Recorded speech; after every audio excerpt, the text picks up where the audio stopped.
Episode की शुरुआत में ककाशी सास्के को अरीना से बाहर सुरक्षित कमरे में ले जाता है। वहां सास्के का कर्स्माक तेजी से फैलने लगता है। वो दर्द असहनीय हो जाता है। ककाशी जानते हैं कि अगर इससे अभी नहीं रोका गया तो ओरोचिमारू का कर्स्माक सास्के के पूरे शरीर पर कब्जा कर सकता है। इसीलिए ककाशी एक खास टेक्निक इस्तेमाल करता है, इवल सीलिंग मेथड। धीरे धीरे कर्स्माक का असर कम होने लगता है और सास्के की हालत स्थिर हो जाती है। लेकिन ककाशी उसे चेतावनी देता है, अगर तुम शक्ति के लालच में कर्स्माक को इस्तेमाल करोगे तो ये सील भी तुम्हें बचा नहीं पाएगा। जैसे ही ककाशी कमरे से बाहर निकलता है, उन्हें अचानक ओरोचिमारू दिखाई देता है। दोनों आमने सामने खड़े हो जाते हैं। ककाशी तुरंत अपना कुनाई निकाल लेता है। ओरोचिमारू मुस्कुराते कहता है कि सास्के अब उसका शिकार बन चुका है। वो दावा करता है कि एक दिन सास्के खुद अपनी इच्छा से उसके पास आएगा, क्योंकि शक्ति की चाह उसे उसकी ओर खींच लाएगी। ककाशी गुस्से में ओरोचिमारू पर हमला करने की कोशिश करता है। फिर ककाशी साफ शब्दों में कहता है, जब तक मैं जिंदा हूँ मैं सास्के को तुम्हारे हाथ नहीं लगने दूंगा। ओरोचिमारू सिर्फ मुस्कुराता है और कहता है कि समय आने पर सास्के खुद उसे ढूंढ लेगा। इतना कहकर वो गायब हो जाता है। अब कहानी वापस हॉल में लौटती है। हयाते अगले मुकाबले की घोषणा करता है, Shino Aburame versus Zaku Abumi. Zaku पहले ही घायल है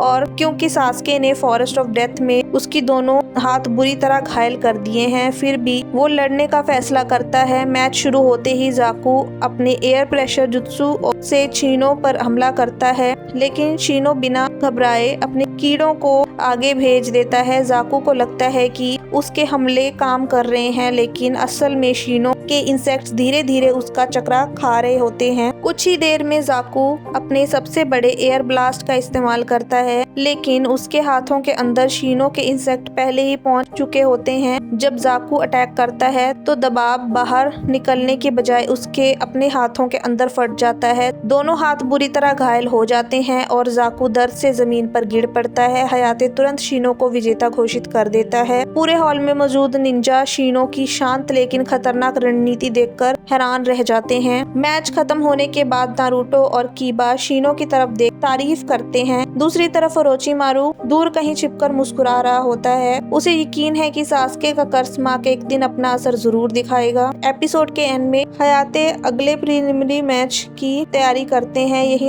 एपिसोड 40 खत्म हो जाता है। अगर आपको एपिसोड की एक्सप्लेनेशन अच्छी लगी तो चैनल को सब्सक्राइब करें, वीडियो को लाइक करें। Thanks for watching.